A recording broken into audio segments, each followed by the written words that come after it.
Magandang araw po mga kapuntos, at sa araw na ito po meron po akong tampok na video para sa inyo at sana ay magustuhan ninyo. Kaya sa mga bago pa po sa aming channel, please po don't forget to hit the subscribe button at ang notification bell para maging notified kayo sa bawat video na ilalabas ko sa channel na ito. At bilang kahilingan po ng punto por punto team at naway maintindihan po ninyo, sana po wag nyo pong i-skip yung mga ads sa aming mga video.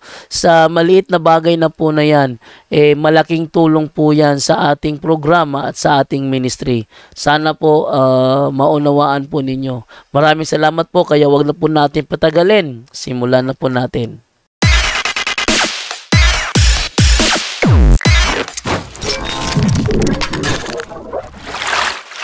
Brother Angel, Brother Angel, ako'y nagtataka ba? Kasi dati, naalala ko way back 2005 o 2006, no? Ay, 2010 pala yun.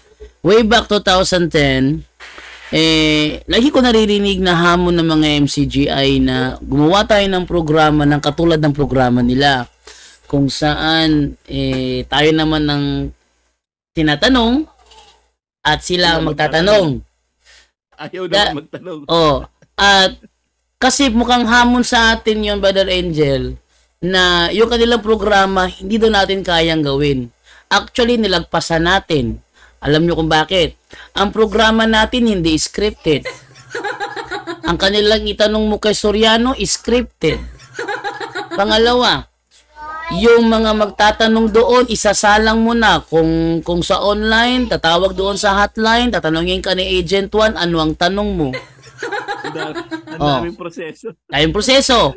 Tapos kung sa actual naman, palating mo lang doon sa pintuan, bago ka pumasok sa kanilang venue, ililista pa yung pangalan mo at yung itatanong mo. Experience ko yan, pinapasulat na bro. Nung pumunta ako ron, pinapasulat talaga. At yung iba naman tuturuan ka kung ano ang dapat itanong. Halimbawa, sabihin nila sa iyo, bro, ano kaya kung tanong mo kay Brother Eli kung saan kaya nakatira ang Panginoon bago likain ng langit at ang lupa? Yung tanong mo yun, mga ganon. Yung kabisado na. Itanong mo kaya kay Brother Eli kung ano yung tinutukoy doon sa Biblia na na malayong doon sa mga pulo ng dagat. Itanong mo kaya sa kanya yun. Ano ibig sabihin doon sa Isaiah 24:15 ng mga pulo ng dagat? Tanong mo kaya yun. Tuturuan nila. Scripted lahat ng mga ginagawa ng MCGI. Tapos hamon ng hamon. Gumawa ka ng programa na gaya ng ginagawa namin. Kung saan kayo naman ang tatanungin at kami ang magtatanong. Ang tanong ngayon, nasa na mga MCGI?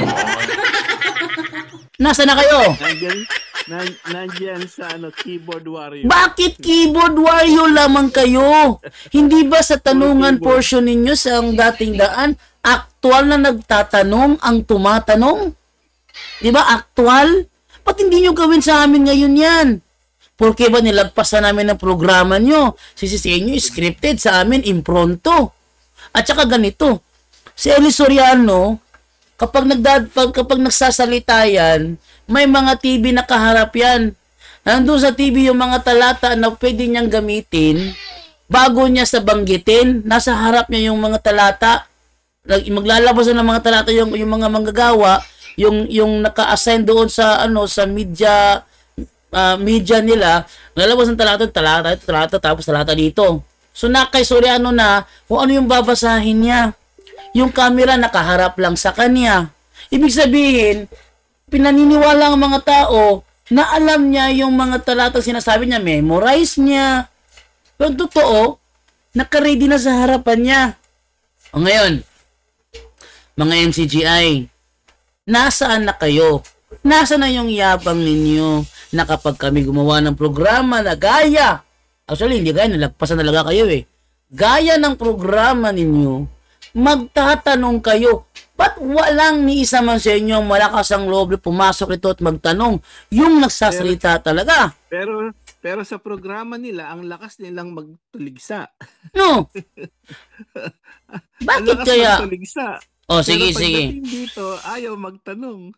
O ang ginagawa dito, nanggugulo sa comment section. Naalala nyo ba yung yung sinabi ni Bo Sanchez tungkol sa mga ugali nila? Naalala nyo ba yon? Sabi ni Bo Sanchez, I see people going down to the level of animals. Nakakahiya kayo. Sasabihin nyo kayo daw ay iglesia ng Diyos, pero yung mga level nyo ay level ng mga animals. O ate, pakinggan si Bo Sanchez, kung ano ang sinabi ni Bo Sanchez tungkol sa bagay na yan. Narito, sabi ni Bo Sanchez, parinig ko. I'm gonna give you a warning and I hope you're listening to me. Are you ready? Be careful with who you criticize, because you may end up criticizing God Himself. And I mean it. I mean, we live in a world where it is so easy to criticize people. Look at social media. Go to the comments section. See the poison that is dripping in the comment section. I can't stand it. I mean, some people think it's entertaining, but what do I see? I see people going down to the level of animals. Go to the comments section. See the poison. Kalain mo, poison? Yang mga comments na yan ay mga comments ng MCGI. Nagpapakilala na iglesia daw ng Diyos. Pero yung kanilang mga comments, poison.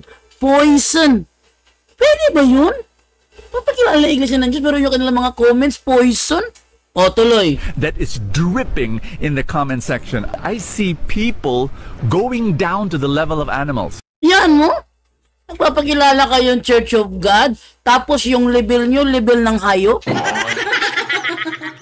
Oy, hindi ako ang nagsabi niyan. Si Bo Sanchez na nagsabi niyan. Kasi, panay tira. Tingnan nyo ginagawa ni El Soriano, nagpe-play ng mga video, tinitira si Kibuloy, tinitira si Bo Sanchez, tinitira si Johnson Amican, tinitira sino yung mga tinitira nila ng mga nasa video nila, pati ba naman si Chris Aquino, tinitira si Chris Aquino. Ngayon, pag yung video nila tinira mo, anong gagawin sa'yo? Aba, titirahin ka rin ng copyright strike. Ang hilig nilang tumira sa mga Katoliko o sa ibang relihiyon, pag sila naman ginawa yung kanilang ginagawa, patawan ka ng copyright strike. Hindi ba sabi ni Kristo sa Biblia, gawin mo sa iba ang gusto mong gawin sa iyo? Ang ginagawa sa atin ng MCGI, ginagawa nila sa atin ang ayaw nilang gawin natin sa kanila. Tingnan mo, yung mga video ni Chris Aquino, video ni Kibuloy, piniplay niya sa kanyang live, tapos titirahin niya. Nung sa kanya ginawa yun, nagreklamo siya. O, ate, pakinggan si Eli Soriano, nagreklamo si Eli Soriano doon. O, ito mga reklamo ni Eli Soriano, tingnan nyo. Bakit ko daw siya dinadamay? O, bakit daw dinadawit? Ayan. Tandaan nyo, babalikan kita. Papatunayan ko nagsisinungaling ka. Ba't mo ako dinadawit dyan sa programa mo? Oh, bakit siya dinadawit sa programa daw? Meron ba daw, video nakakapag-diskusyon? Ito, versus, ayan o. Nandadaya ka, Reverend Father, ang pangalan nun? Nagkakalat ng lagim sa internet. Brother Eli versus Reverend Father. Ano't ganito? Hanapin mo nga yun, versus daw sa kanya. Hindi kahit kailan hindi kita nakaharap eh. Oh, versus daw sa kanya. Kahit kailan hindi kita nakaharap eh. Bakit ang daming video lumalabas? Eli Soriano versus Pastor Apollo Kibuloy. Ang tanong, nagkaharapan ba yung dalawang yan? Wala naman, di ba? Oh, tapos pinapalitaw doon, nagkakadiskusyonan. Itong paring ito. Pero mo, yung salita ko kukunin, tapos sasagutin niya. Tapos pinapalabas niya, nagdiskusyon kami. Napakasinungaling mo, reverend ka pa naman. Oh, di ba yan ang ginagawa niya kay Kibuloy? Kukuha ng kapiranggot na video ni Kibuloy, sasagutin sobrang haba. Tapos si Kibuloy naman hindi makasagot si Kibuloy. Tapos lalagyan nila versus daw. Oh, reklamo kayo, ginagawa niyo sa iba? Wala kayong karapatang magreklamo. Unang-una sinasabi ko sa inyo wala kayong karapatang magreklamo kasi ginagawa nyo sa iba. O ngayon, Mga MCGI, nasaan na kayo? Ano sinasabi ninyo na kami gumawa ng programa na kagaya sa inyo kung saan kami naman ang tinatanong at kayo naman ang magtatanong nasaan kayo ngayon? Nga. At kung kung nasa katotohanan ka, AAE, no, matagal ka na rin dito, no, wag kang magtiyaga dyan. Kausapin mo yung mga totoong CFD kapatid. Oh. Tapos, total, nasa katotohanan ka, sabi mo sa comment section AAE, no, ginugulo mo kasi yung pag-aaral namin dito, no. Ang maganda ay, kung talagang matapang ka, kagaya ni Eli Soriano, nasa katotohanan ka, we're inviting you here. Siguraduhin mo lang na totoong tao ka, totoong makatotohanan ka. Pasok ka po sa Zoom, no? Anytime, kapatid. Kasi dinidistract mo lang yung pag-aaral dito, ginugulo. Hindi makapag-focus yung mga kasama, yung mga nag-aaral dito ng Catholic doctrine natin, tsaka Bible study dahil sa iyo. Ang nangyayari naman sa iyo, akala mo naman magaling ka, ayaw mo naman pumasok sa live. Tsaka, nagmumukha ka lang dyan, keyboard warrior. Bababa lang ang mo niyan, kapatid na AAE, no? Please, pasok ka po sa Zoom. Gagalangin ka naman namin, rerespetuhin ka namin, sigurado po yon. So, pasok ka po, no? Kung talaga nasa katotohanan ka, brother AAE ng MCGI. Pasok po, kapatid. At saka sila, panitira sa atin. Si Daniel Rason, dahan-dahan kinukontra ang mga aral ni Eli Soriano. Si Eli Soriano sinasabi ni Eli Soriano na na bawal daw mag-birthday ang alagad ng Diyos. Bawal daw mag-birthday ang alagad ng Diyos. Pero anong ginagawa ngayon ni Daniel Rason ay nagse-celebrate ng birthday. Nagse-celebrate ng birthday si Daniel Rason. Ano pa? Sabi dati nila na kapag ikaw ay sa Diyos, huwag kang makikihalo sa eleksyon. Anong ginagawa ngayon ni Sislos? Sumasali na sa eleksyon. Kumakandidato na si Sislos. Dati sabi nila bawal yan, bawal. Ngayon, kumakandidato na si Sislos. Meron ba akong mga files niyan? Tingnan natin yung mga files ko dito, kung makikita ko ba yon. Gusto ko ipakita to sa kanya. At saka, yung kanilang area 52, area 52?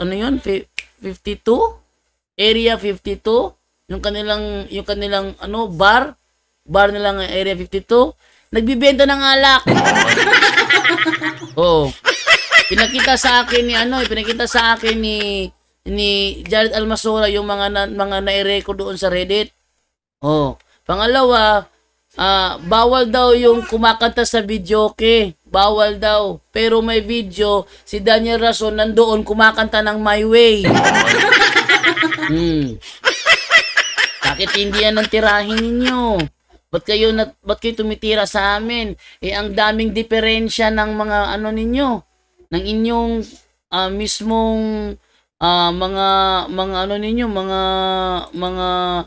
mali sa inyo, ang dami nakikita. Makikita ko ba yun dito? Nagkikihalubilo. Hanapin ko yung mga file ko, saan ko na ilagay yun. Tinan nyo siguro bigyan nyo lang ako ng 3 linggo, ilalabas ko lahat ng mga mali ngayong lumalabas sa MCGI. Mga bagay na kinukontra na ni Daniel Rason ang turo ni Eli Soriano. Lalabas ko yan. Bigyan nyo ako 3 linggo ngayong lalabas ko yan. At yung mga MCGI pasalitain natin. Natin kung ano magagawa nyo ngayon dyan. Bigyan nyo ako ng 3 linggo. Ihahanda ko lahat ng mga video na pinaglalabas na kanilang mga dating kasamahan, na kanilang dating kasambahay. Sino yun? Si Badong? Mga kalokohang ginagawa ng MCGI. Lalabas natin yan. Sige. Pati yung palang lalaki pala kasama ni Eli Soriano, yung meron silang batang kasama, at si Soriano siya, tsaka may batang kasama. Yung lalaki pa lang yun, ngayon, nagtayo na ng sarili niyang relihiyon. Church of God pa rin. Talagang hinintay lang nila mamatay si Soriano. Ngayong patay na, nagkanya-kanya na. Naku, grabe talaga. Hindi man lang ginalang ang kanilang puno. Walang galang sa kanilang puno. Naku. At din ang ibigas din kasama para sa kanilang huling mensahe at pasalamat. Bigyan niyo ako 3 linggo. Ihahanda ko yung mga videong yan. Tingnan natin, hindi ba magre-react ng mga MCGI na ito? No? Yayain natin, no? Bro AAE, kung talagang hindi ka duwag, matapang ka kamo, kagaya ni Ellie, matapang kayo, nasa katotohanan kayo, no? Dito ka po, napasok ka, para magpakilala ka, pati yung mukha mo. Di kasi nandun yung katapangan talaga no? Medyo obvious ang kaduwagan ng tao kapag hindi nagpapakita ng mukha kagaya ni tingnan mo si Bro Jando, kitang-kita mo mukha niya. At saka handa sa humarap sa'yo.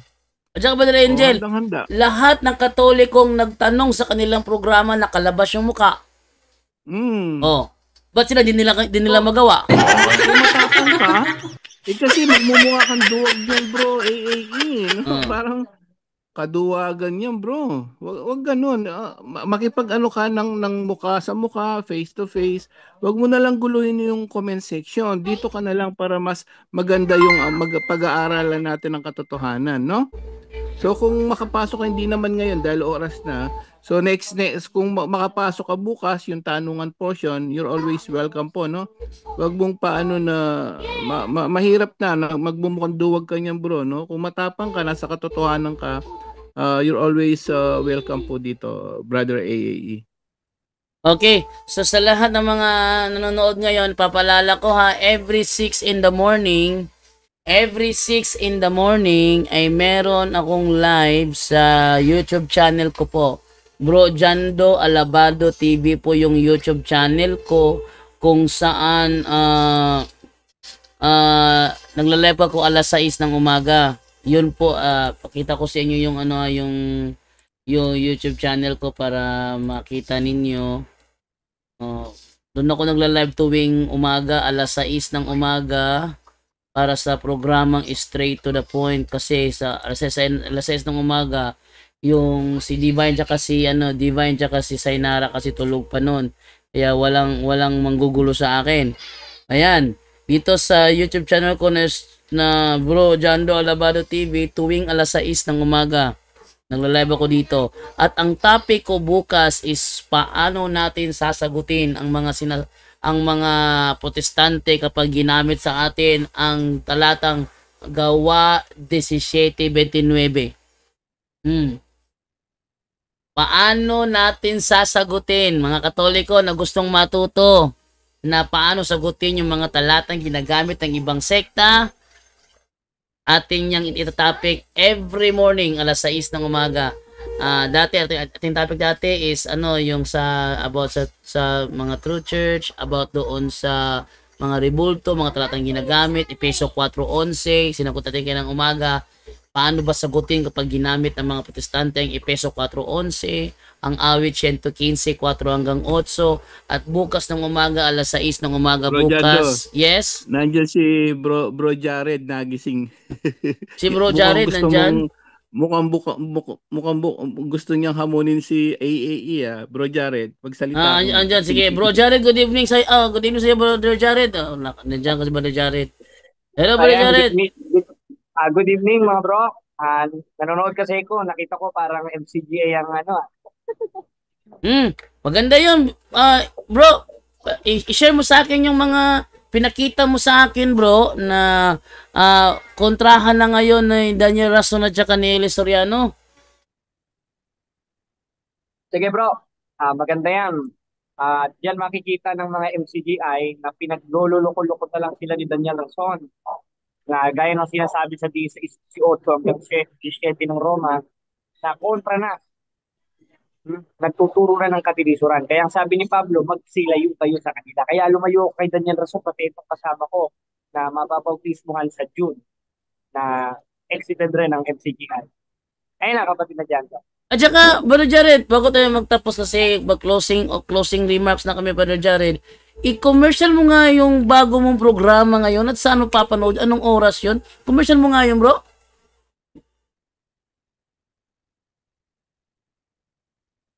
Hindi ka marinig, bro. Hindi lang nga, wait lang ha, ano ko muna si Brother Jared ha. Hindi ko pala siya na co-host. Co-host ko muna para makapag-unmute siya anytime. Sige, Brother Jared, go ahead. Yan.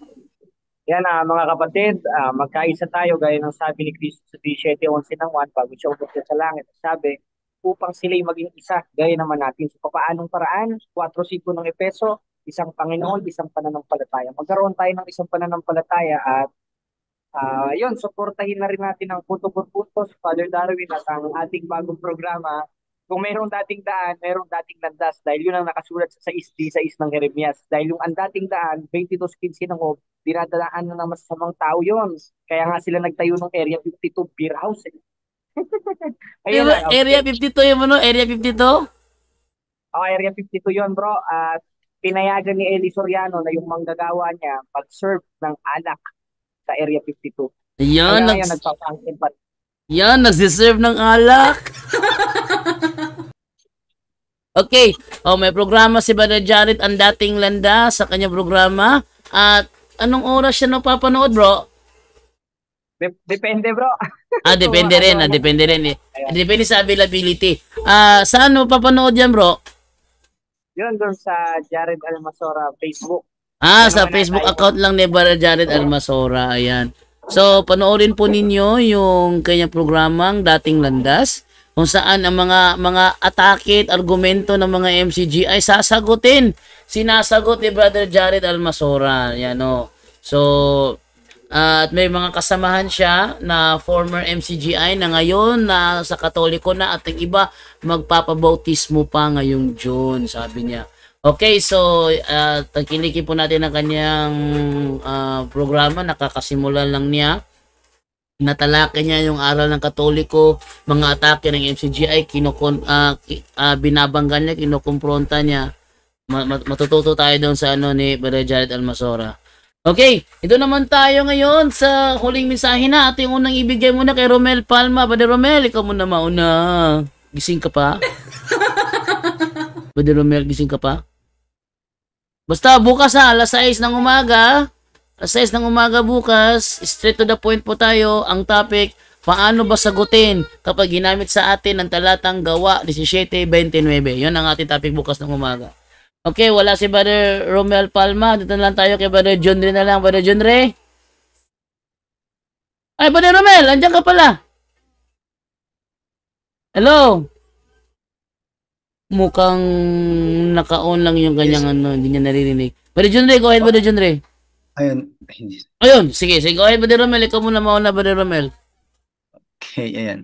Okay po, maraming salamat po sa Panginoon at sa lahat po ng mga kapatid ngayon na nagtutok at nagsubaybay. Sana po mga kapatid patuloy po kayo sa ating programa gabi-gabi na matuto at maibahagi din po natin yung ating mga nalalaman. May God bless us all. Back to you, Berjando. Okay, ito naman ibigay naman ngayon. Ito naman tayo kay Brother Jun naman ng South Korea na kahit busy sa trabaho, naglalaan pa rin ng kanyang oras para makipagsabayan sa atin dito sa Punto por Punto. Brother Jun ako naman. Yes, Brother Jando, panoorin niyo po yung dating landas. Natawa ako dyan kasi nagsisi Brother Jared sa akin ng yung unang niya, yung unang araw na ginawa niya yon. Sabi ko, ba't parang may tono yung mga sinasabi niya? Sabi ko, bro, ba't ganun yung ba't yung ganun yung panilate mo, parang may tono, sabi niya. Ano sabi niya? Kanta pa talaga yung kinakanta. Kumakanta pa talaga siya. So, yun ang style ni Brother Jared, no? So, nakakatuwa. Kakantahan kayo ni Brother Jared. Maganda yun, kinakantahan. Maganda siguro boss ito kasi singer daw to kumakanta daw to maganda yung boses ni Jared, maganda. So mahilig siyang kumanta. Nakuha nga na yung style ni Soriano, talaga Soriano yung style ni Jared Pero natuwa lang ako kasi pinasa niya sa akin, pinakita niya sa akin yung programa niya. Tapos pinakinggan ko, sabi ko, ano ba ito? Ba't parang may tono yung panalita? Tinanong ko siya, ba't may tono bro? Sabi niya, kanta talaga yan bro. Yun yung info niya pala, kakanta siya. Yan, so matutuwa kayo dyan, panoorin nyo rin yan. So maraming salamat. Sana marami tayo natutunan sa gabing ito. At huwag nyo rin kalimutan, yung ating programa, Kahabag Simbahan. Pa-subscribe po sa mga hindi pa nakapag-subscribe. Marami rin po kayo makikita mga videos diyan. Maraming salamat. See you tomorrow. God bless all. Magaling bang maggitara si Jared? Hindi. Adulo. Kung kasi magaling siya maggitara, gumawa siya nung yung intro niya ng kanyang programa dating Landas, yung parang The X-Man ba, na kumakanta sila, yung mga kanta na binabago yung lyrics. Kinakanta nila. No, parang maganda ang intro ni Jared. Medyo rin, talagang nandoon pa rin yung bahid ng MCGI, pero sa Catholic, sa side na siya ng Catholic. Di mas masakit sa MCGI ngayon yan. Di ba? Atin ibigay naman ngayon. Huwag niyong gawin ang mga bagay na ayaw niyong gawin sa iyo. Huwag niyong gawin ang mga bagay na ayaw niyong gawin sa inyo. Yan ay nasa Mateo 7:12. Gawin mo sa iba mga nais mong gawin nila sa inyo. At yung ginagawa ninyo sa amin, hindi yan tama. Okay? So atin naman ibigay naman ngayon dito kay Brother Angel Santos sa kanyang huling mensahe. Pasalamat, Brother Angel. Amen. Praise the Lord muli. Maraming salamat po. Unang-una sa Diyos, sa kanyang lahat ng kaluwalhatian, kapurihan magpakailanman. Thank you, Father God. Thank you, Jesus. Thank you, Holy Spirit. Maraming salamat din po sa inyo lahat na talagang masugid po kayo na nagtsatsaga. Sabi nga ni Jesus, di ba? May 2-3 nagtitipon sa kanyang pangalan, nandito po siya ngayon. So, hindi naman talaga niya tayo iniwan. Lagi siya nandyan, lalo na sa banal na Eucharistia. So, pabaon ng Ebanghelyo, napakaganda, no? Word for the day po is sadness, no? But your sadness na yan, later on, lahat ng may pagsubok, may pinagdaraanan. Tuloy-tuloy lang yan, para kay Kristo, following the will of Christ. Darating ang araw, yung sadness na yan, magiging gladness na rin yan pagdating ng panahon natin sa kabilang buhay. Amen. Yun lang po. Naway marami tayong natutunan ngayong gabing ito. To God be the glory. Salamat po. Back to you, Bro John Doe. And good night, everyone.